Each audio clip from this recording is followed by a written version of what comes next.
नारद जी महाराज पृथ्वी पर भ्रमण कर रहे थे। क्यों सुनी नारद जी ने कथा? सुनिए। पृथ्वी पर भ्रमण करते करते नारद जी वृंदावन गए। तब वृंदावन में नारद जी ने एक आश्चर्य देखा।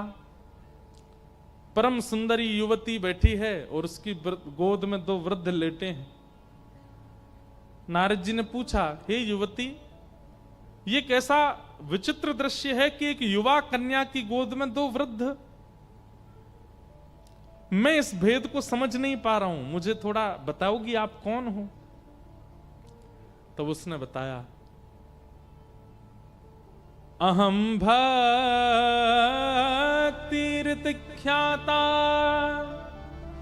इमो में तनयो मतौ ज्ञान वैराग्य नामानो काल योगेन जरो। मैं भक्ति सुनते ही नारद जी तो दंडवत हो गए। जय हो जय हो, आपकी आराधना तो मैं दिन रात करता हूं, आपके आश्रय में तो मैं दिन रात रहता हूं, पूरे दिन भक्ति करता रहता हूं। मैं जन्म से लेकर के मेरा तो जीवन का उद्देश्य ही आप हो, आपके दर्शन हो गए। मां, आप भक्ति महारानी हैं, ये दो वृद्ध कौन है आपकी गोद में? इमो में तनयो मतौ, ये मेरे बालक हैं। इसका नाम ज्ञान है, उसका नाम वैराग्य है। भक्ति के दो पुत्रों का नाम क्या है? ज्ञान और वैराग्य। कलयुग में लोगों के चित्त में मैं तो हूं, भक्ति तो है, इसलिए मैं युवा हूं, लेकिन मेरे दोनों पुत्र कलयुग के जीव स्वीकार नहीं करते, इसलिए दोनों वृद्ध हो गए हैं। एक बात याद रखिएगा बंधुओं, भक्ति अगर बहुत सरल स्वभाव वाली आपके चित्त में है तो केवल भक्ति से आपका कल्याण हो जाएगा। समझिएगा, लिखने वाली बात बोल रहे हैं हम। मन में चतुराई नहीं है, मन में छल नहीं है, मन में कपट नहीं है, मन में ईर्ष्या नहीं है, द्वेष नहीं है, राग नहीं है, काम नहीं है, क्रोध नहीं है, तो अकेली भक्ति ही आपको भगवत प्राप्ति करा देगी। आप अत्यंत सरल हो, सहज हो, और हमारी ब्रज की भाषा में कहें तो भोंदू हो, तो अकेली भक्ति आपका कल्याण कर देगी। लेकिन तनिक चतुराई यदि चित्त में है, तनिक काम यदि चित्त में है, तनिक लोभ यदि चित्त में है, तनिक ईर्ष्या यदि चित्त में है, तो ज्ञान और वैराग्य का संग आपको करना पड़ेगा, तब भक्ति कल्याण करेगी, नहीं तो नहीं। और एक बात हम स्पष्ट रूप से कह सकते हैं, मंच पर बैठे मुझसे लेकर के और पीछे खड़े भैया तक, पीछे काय को देख रहे हो, इधर देखो, हम एक बात बता रहे हैं, मुझसे लेके उन तक एक भी व्यक्ति यहां ऐसा नहीं है जो बहुत सीधा, बहुत सरल है, बहुत सहज है, बहुत भोंदू है। हम सब चतुर हैं। हम सबके चित्त में सूक्ष्म छल है, कपट है, काम है, ईर्ष्या है, द्वेष है, अभिनिवेश है, ममता है। हम आप सबका कल्याण अकेली भक्ति से नहीं हो पाए।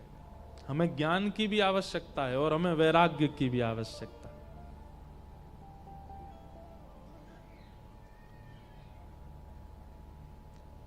किसी व्यक्ति को सिर दर्द है तो उसको एक दवाई दे दी जाती है सिर दर्द की, लो भैया इससे ठीक हो जाएगा।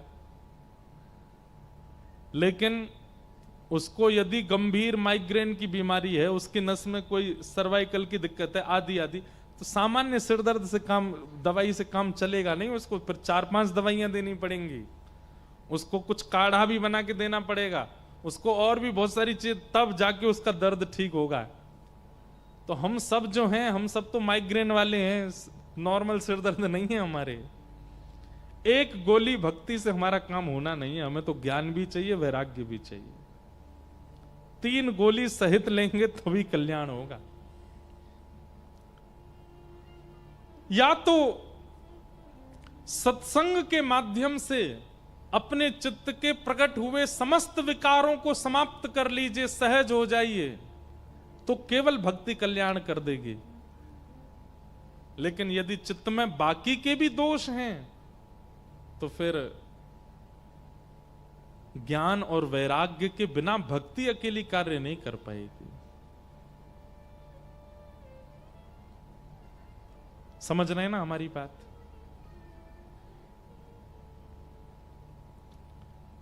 निर्मल मन जन सो मोहि पावा, मोह कपट छल छिद्र न भावा। मोह कपट छल छिद्र न भावा, ठाकुर जी कहते हैं निर्मल मन जन सो मोहि पावा। निर्मल स्वभाव यदि आपका है तो केवल भक्ति आपका कल्याण कर देगी। लेकिन मन में छल है, मन में कपट है, तो अकेली भक्ति से कल्याण नहीं, ज्ञान की आवश्यकता है, वैराग्य की आवश्यकता है। हमारे श्री पंढरपुर में एक भक्त हुए, उनका नाम था दामाजी पंत। क्या नाम था? श्री दामाजी पंत। एक राजा के, एक बादशाह के सूबेदार थे। आज की भाषा में कहें तो एक तहसील के रक्षक थे। एक बादशाह के अंतर में जितने जिले आते हैं, तहसील आती है, उनके एक एक रक्षक बना दिए जाते। तो एक जगह के सूबेदार थे। सोलापुर के पास में एक जगह है, वहां के। एक बार अकाल पड़ा और उस अकाल के कारण लोगों के लिए भोजन की व्यवस्था नहीं थी। धीमे धीमे लोगों की मृत्यु हो रही थी। दामाजी पंत ने जब देखा कि भाई लोगों की मृत्यु हो रही है, बिना अन्न के, बिना सामग्री के भोजन नहीं कर पा रहे। आए दिन दामाजी जैसे ही अपने घर से निकलते थे तो 2-4 शव यात्राएं जा रही होती थीं, और कोई पूछता था भैया इनके प्राण कैसे चले गए? बोले भुखमरी के कारण प्राण चले गए। अकाल पड़ा है, खाने को अन्न नहीं है, बादशाह राजा सब अपने भंडार भर रहे हैं, जनता पर, प्रजा पर कोई कृपा कर नहीं रहा है, लोग मर रहे हैं। दामाजी क्या करते थे? अपने घर आते और घर की कुछ सामग्रियां बेच देते, कुछ अन्न इकट्ठा करके और फिर लोगों में बांटते। अपनी पत्नी के आभूषण बेच देते, फिर लोगों में बांट देते। धीरे धीरे करके उन्होंने अपने जितना उनका जीवन की जमा पूंजी थी सब खर्च कर दी। और सब करके करते क्या थे? अन्न खरीदते, अन्न लाते और लोगों में, गांव में बांट देते। जितना उनसे हो पा रहा था लोगों की सेवा में दे रहे थे। लेकिन एक समय ऐसा आया, श्री दामाजी पंत के पास में अब बेचने के लिए कुछ भी नहीं था। एक घर में कितनी सामग्री होगी? ज्यादा से ज्यादा 2-4 घरों को दे सके इतनी सामग्री थी। लेकिन यहां भुखमरी तो पूरे क्षेत्र में थी, अकाल तो पूरे क्षेत्र में था। तो दामाजी पंत एक दिन रात भर सोचने लगे, क्या करूं मैं, कैसे इन जीवों का कल्याण करूं, कैसे इन लोगों को मरने से बचाऊं। क्योंकि वे एक सूबेदार थे, एक तहसील पूरी, एक जिला पूरा उनके अंदर में ही आता था। तो बादशाह का अन्न कोष, उसकी चाबी उन्हीं के पास ही रहती थी। बहुत ध्यान से सुनना। बादशाह के अन्न कोष की चाबी उन्हीं के पास रहती थी। दामाजी पंत ने अपनी पत्नी को रात में बुलाया और कहा, देवी मेरे मन में एक योजना तो है लोगों के घरों में अन्न पहुंचाने की, लोगों की मृत्यु को टालने की, लोगों को जीवन देने की, पर इस योजना से मेरे प्राण चले जाएंगे। पत्नी घबरा गई, बोले आप कैसी बात कर रहे हैं? ऐसा कुछ भी नहीं करना जिससे आपके प्राण जाएं, मैं कहां जाऊंगी फिर? दामाजी कहने लगे, देवी मेरे एक के प्राण जाएंगे पर लाखों के प्राण बच जाएंगे। और ऐसा भी हो सकता है कि मेरे तो प्राण जाएं, साथ में तुम्हारे भी प्राण ले लिए जाएं। पत्नी बोली ऐसा क्या विचार कर रहे हैं आप? तब दामाजी बोले मेरे पास ये अन्न कोश की चाबी है बादशाह की, उसमें इतना अन्न होगा कि अगले 2-3 महीने तक, जब तक वर्षा का समय नहीं आता, जब तक ठाकुर जी की कृपा नहीं होती पृथ्वी पर, तब तक लोग मरेंगे नहीं, इतना तो अन्न होगा। उसको मैं खोल दूंगा, लोगों में बांट दूंगा, और फिर जब बादशाह को पता चलेगा वो मुझे सूली पर चढ़ाएंगे, और हो सकता है कि मेरे साथ साथ तुम्हें भी चढ़ा दें। लेकिन मेरे मन में आता है कि अगर मेरे प्राण चले जाएं, लाखों के बच जाएं, तो ये सेवा मैं कर सकता हूं। अब इस बात को सोचिएगा, ऐसी विचारधारा रखने वाला व्यक्ति वो कपटी नहीं हो सकता, उसके चित्त में छल नहीं हो सकता, उसके चित्त में चतुराई नहीं हो सकती। ऐसी बुद्धि वही कर सकता है जिसका चित्त बहुत सरल और निर्मल हो।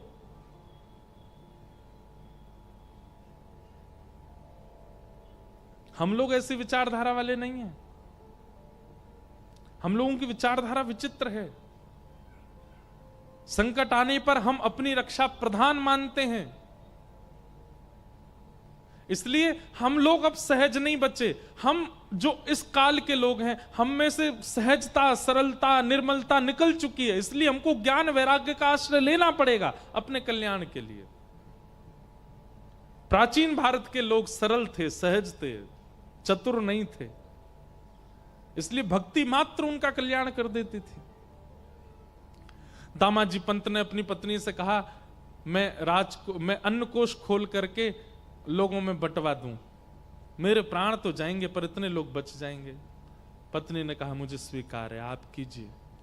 और श्री दामाजी पंत ने अन्न कोश का भंडार खोल दिया, और राजा बादशाह को पता ना चले, रात रात में पूरे पूरे लोगों से लुटवाया खूब अन्न। इतना अन्न था उस अन्न कोश में कि 1 महीना तक लूटते रहे, फिर भी कम पड़ गया, फिर भी खत्म नहीं हुआ।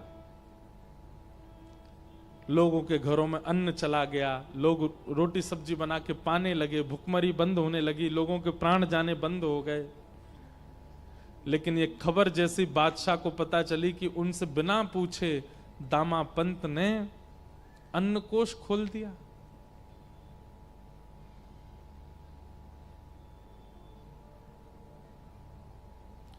बादशाह ने आज्ञा कर दी, तुरंत बंदी बनाओ, और दामा पंत को पकड़ करके बंदी बना करके सूली पर चढ़ा दो। मुझसे बिना आज्ञा लिए इसने ये किया कैसे?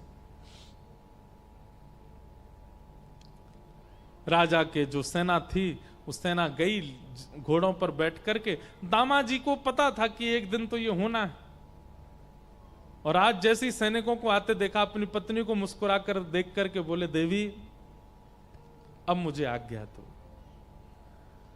अब मुझे जाना होगा। देखो ये सब आ रहे हैं, ये मुझे ले जाने ही आ रहे हैं और मुझे सूली पर चढ़ाएंगे। तुम ध्यान रखना अपना, और अपनी भक्ति तो करना ही, साथ ही मेरा स्मरण करके मेरा भजन की जो क्रिया है उसको भी तुम करती रहना। पत्नी बहुत रोई, दामाजी को बंदी बना लिया, और बंदी बना करके सेना जो थी ले जाने लगी। चलो राजा की आज्ञा है, तुम्हें सूली पर चढ़ाना है। हाथों में हथकड़ी, पैरों में बेड़ियां बांध करके ले जा रहे थे दामाजी को। थोड़ी दूर पर पंढरपुर आया, और पंढरपुर आते ही नेत्र सजल हो गए श्री दामाजी के।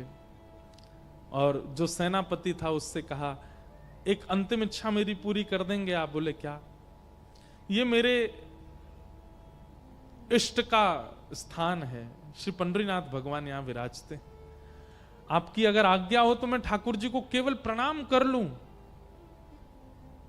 प्रणाम करके मुझे बस उनका दर्शन करना है। ठाकुर जी के सन्मुख दामाजी को ले गए। दामाजी ने सजल नेत्रों से कहा, हे विठल, हे विठोबा, मैंने अपने लिए कुछ नहीं किया, केवल आपको भजने वाले वैष्णव, आपके जन ये संसार के लोग ये केवल खा सकें, इनके अकाल मृत्यु से, अकाल कारण से मृत्यु ना हो, बस इसलिए मैंने वो अन्न कोष खोल दिया। किया मैंने गलत है, ये अपराध मैंने किया कि एक बादशाह का अन्नकोष, एक राजा का अन्नकोष उससे बिना पूछे मैंने खोल दिया। लेकिन मैं अगर उनसे पूछने जाता तो वो कहीं ना कहीं चाबियां भी मुझसे अपने पास रख लेते, और फिर मैं जीवन में कभी मानव सेवा नहीं कर पाता, लोगों को अन्न नहीं दिलवा पाता। इसलिए मैंने उनसे पूछना उचित नहीं समझा, बिना पूछे ये क्रिया मैंने की, जो कि है तो अपराध। लेकिन भगवान, इस अपराध से क्रुद्ध होकर के, नाराज होकर के आप चाहे जो मुझे दंड दीजिएगा, पर नाथ अपने से दूर मत कीजिएगा।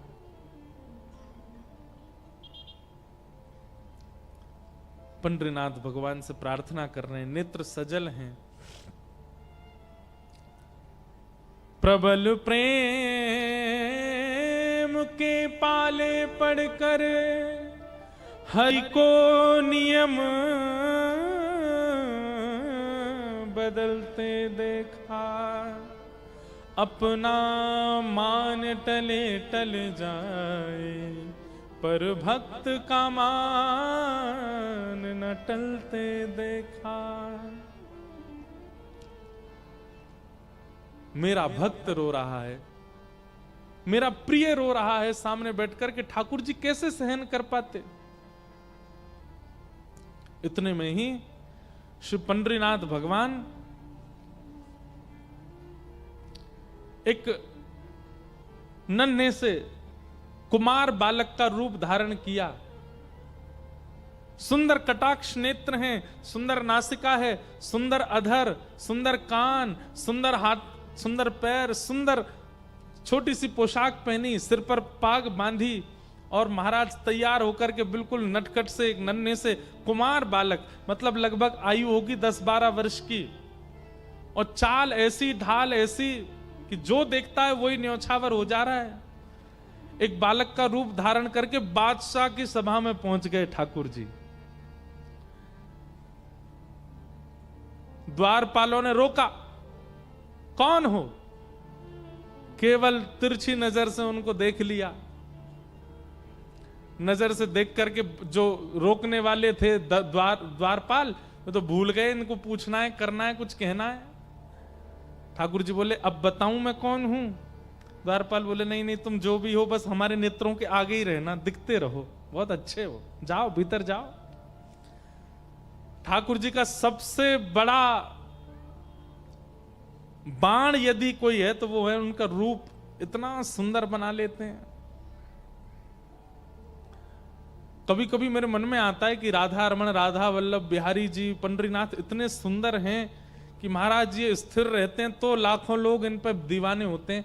कहीं ठाकुर जी सचल प्रकट हो गए तो हम लोगों की स्थिति क्या होगी? पता है क्या होगी स्थिति? प्राण वार देंगे हम तो। कृष्णदास किए प्राण न्योछावर। ठाकुर जी पे अभी तो आप 500 की नोट चढ़ाते हो, अभी तो आप हीरा चढ़ाते हो, अभी तो आप सोना चांदी चढ़ाते हो। कहीं ठाकुर जी सचल प्रकट हो गए तो फिर प्राण ही चढ़ा दोगे। बोले, नाथ ऐसे ही देखत रहूं तो मैं जन्म सफल कर मानूं। इतना सुंदर वेश धारण करके ठाकुर जी जैसे ही पहुंचे राजा की सभा में, बादशाह की सभा में, बादशाह ने पहले तो चाल देखी, चाल देख करके आनंदित हो गया। जबकि स्वभाव ऐसा है कि पहले कितनी दोहरियां हैं, सब पे रोक दिया जाता है लोगों को, लेकिन चाल ढाल रूप इतना सुंदर कि सब रोकना भूल गए उनको। बादशाह भी कहना तो चाह रहा है, सेनापति मंत्री जाके देखो ये कौन है, लेकिन शब्द ही नहीं निकल रहा मुख से। बस मन हो रहा है ये थोड़ा और समीप आए, थोड़ा और समीप आए, थोड़ा और पास आ जाए, थोड़ा और पास आ जाए। ठाकुर जी आके सामने खड़े हो गए। बादशाह ने पूछा, तुम्हारा परिचय, कौन हो? बोले, मेरे नाम तो अनेक हैं पर प्यार से सब लोग मुझे विठू विठू बुलाते हैं। क्या नाम है तुम्हारा? बोले, विठोवा। विठोवा? हाँ, कितना सुंदर नाम है, जितने सुंदर तुम उतना ही सुंदर तुम्हारा नाम है। कैसे आना हुआ तुम्हारा हमारे यहां? बोले अरे मेरे स्वामी हैं, मैं जिनका दास हूं, मैं जिनका सेवक हूं, ऐसे मेरे स्वामी, मेरे महाराज, मेरे सर्वस्व। कौन? आपके सूबेदार श्री दामाजी पंत, वो मेरे स्वामी हैं। मैं उनके यहां नौकरी करता हूं, मैं उनका सेवक हूं।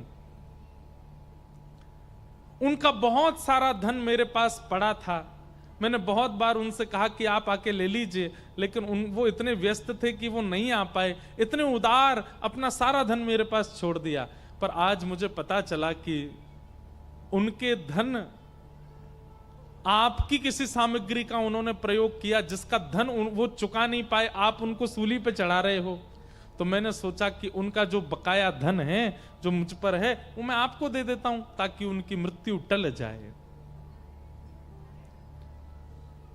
बादशाह बोले, इधर देखो सब लोग, इधर देखो, यहां देखो, कथा सुनो।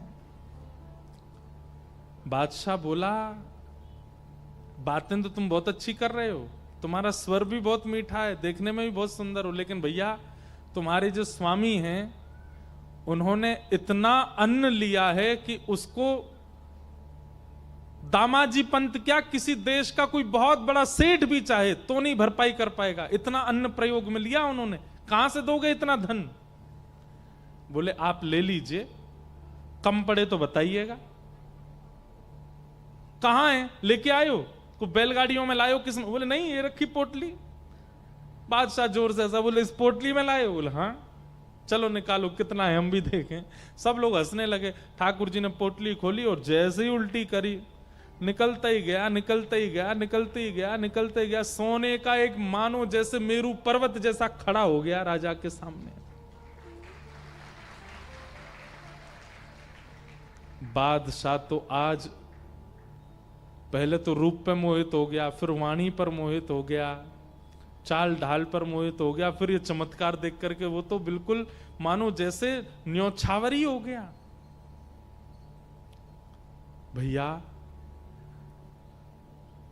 बस बस बस बस बस करो, ये तो अन्न क्षेत्र में इतना अन्न नहीं था जितना तुम धन दे रहे हो, ये तो उससे बहुत ज्यादा दे रहे हो। और ये कैसा तुम्हारे पास ये चमत्कारी तुम्हारा ये झोला है छोटा सा, इसको उल्टा कर दे, इतना निकल रहा है। ये मेरे स्वामी श्री दामाजी पंत ने मुझको दिया है, आपसे प्रार्थना है मेरे स्वामी को मुक्त कर दीजिए। ऐसा कह करके पोटली अपने कमर पर बांध के ठाकुर जी तो वहां से चाल ढाल करते चले गए। राजा देखता ही रहा अपलक नेत्रों से। और जाते जाते ठाकुर जी गए और जाकर के राजा से बोले, अब धन पर्याप्त है ना? बोले हाँ। अब एक पत्र में लिख दीजिए कि आपने दामाजी पंत ने आपके समस्त अन्य क्षेत्र का धन आपको चुका दिया और आप उनकी मृत्यु जो दंड आप दे रहे हैं उसको आप टालते हैं, अपना हस्ताक्षर करके मोहर लगा दीजिए। और एक पत्र पर सब लिखवा करके मोहर लगा के हस्ताक्षर करवा के ठाकुर जी तो चले गए। बादशाह देखता ही रह गया। दामाजी पंत का नित्य नियम था, गीता जी का पाठ करते थे। आज सूली पर चढ़ना था उनको प्राण त्यागने के लिए। अपने अंतिम समय में अपना नित्य कर्म कर रहे थे, संध्या वंदन करके गीता जी जैसे ही उन्होंने खोली उसमें वो पत्र मिला। पत्र में लिखा था, श्री दामाजी पंत ने जितना अन्न प्रयोग किया सबका धन चुका दिया, बादशाह के हस्ताक्षर और नीचे मोहर। गीता जी में वो मिल गया। दामाजी पंत देख करके आश्चर्यचकित हो गए। और यहां सब लोग उनको उठाने के लिए, अब ये पत्र किसको दिखाएं, कौन मानेगा? पत्र तो देख लिया, इतने में कुछ लोग आए और राजा ने उनको भेजा था सेना को, और सेना से जाकर के कहा, भैया दामाजी पंत की जो मृत्यु के लिए सूली बनाई है ये स्थगित करो। क्यों? बोले इन्होंने सारा धन चुका दिया है और इनका सेवक गया था वहां राजा के यहां, बादशाह के यहां जाकर के उसने धन चुका दिया है, इनकी अब मृत्यु टल गई है। दामाजी पंत समझ गए, बोले कि ये कोई और नहीं कर सकता। इतना धन कौन देगा अन्न के लिए आज के युग में? कोई और देश का बादशाह भी चाहे तो इतना धन नहीं दे सकता। ये तो मेरे श्री पंडरीनाथ की कृपा है। मृत्यु टल गई, आप दौड़े पंडरीनाथ भगवान का दर्शन करने के लिए। यहां पीछे बादशाह, वो जब से ठाकुर जी दिखे उसको बावड़ा हो गया था, उसको कुछ सुहा ही नहीं रहा था। वो बोला वो तो मिल नहीं रहा जो आया था, कम से कम दामाजी के पास ले जाओ, वो अपने सेवक से मुझे मिलवा दें। बादशाह को लेकर के दामाजी पंत के पास गए। दामाजी पंत बैठे थे पंडरीनाथ भगवान के मंदिर के बाहर, और बादशाह ने जाकर के उनको पहले प्रणाम किया। दामाजी पंत बोले अरे बादशाह आप इस प्रकार प्रणाम मत कीजिए, आप इसके हम इसके अधिकारी। बोले नहीं नहीं भैया आप इसके अधिकारी हो, सब बातें बाद में होंगी, जो कहना सुनना सब बाद में होगा। तुम्हारा एक सेवक आया था जो सारा धन दे करके गया, उसका नाम विठोबा था। वो सेवक तुम्हारा कहां है? हम तुमसे जीवन में कभी कुछ नहीं मांगेंगे, और भैया तुमको सूबेदार नहीं, हम तुमको अपना मंत्री बना देंगे, बस अपना वो सेवक हमको दे दो। दामाजी पंत बोले मेरा कोई सेवक नहीं है स्वामी, मैं सबका सेवक हूं, मेरा सेवक कौन है? अरे बोले वो सांवला सा था, उसकी चाल बड़ी मधुर थी, बोलता था तो ऐसा लगता था मानो मिश्री निकल रही है। बोलता वो था, मुंह में पानी हमारे आता था। ऐसा पहली बार देखा कि किसी की वाणी सुन के मुंह में पानी आता हो, किसी का दर्शन करके रोम रोम पुलकित होता हो, किसी को देख करके आंखें झपकना भूल जाती हूं। मुझे रात भर नींद नहीं आती है, मुझे वही वो दिखता है। मैं तुमसे हाथ जोड़ के प्रार्थना करता हूं, हम धन कोष तुमको दे देंगे, अन्न कोष तुमको दे देंगे, अपना वो सेवक हमको दे दो।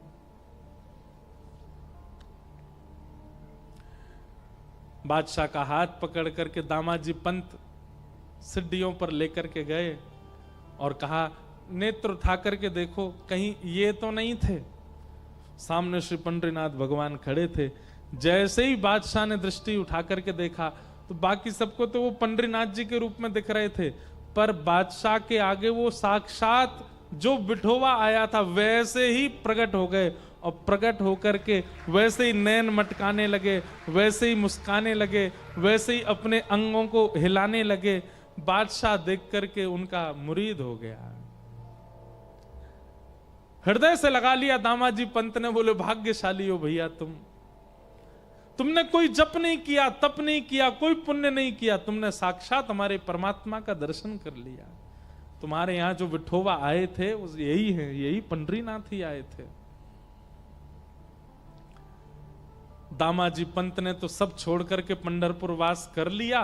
उस बादशाह ने भी नियम बना लिया, हर महीने की एकादशी पर पंढरपुर जाना और श्री पंडरीनाथ जी का दर्शन करना, विठोबा विठोबा कहकर के रोना और नित्य प्रार्थना करना, एक बार वैसी चाल, वैसी ढाल, वैसा रूप दिखा दीजिए ठाकुर जी। सरलता, सहजता, निर्मलता, ये चित्त में जितनी ज्यादा व्याप्त करेंगे भक्ति उतना जल्दी कल्याण करेगी। जितने ज्यादा आप चतुर बनते जाएंगे, जितने ज्यादा छल कपट ईर्ष्या चित्त में प्रकट होगी, उतना आपको ज्ञान और वैराग्य की आवश्यकता पड़ेगी अपने कल्याण के लिए। नहीं तो भक्ति केवल पर्याप्त है।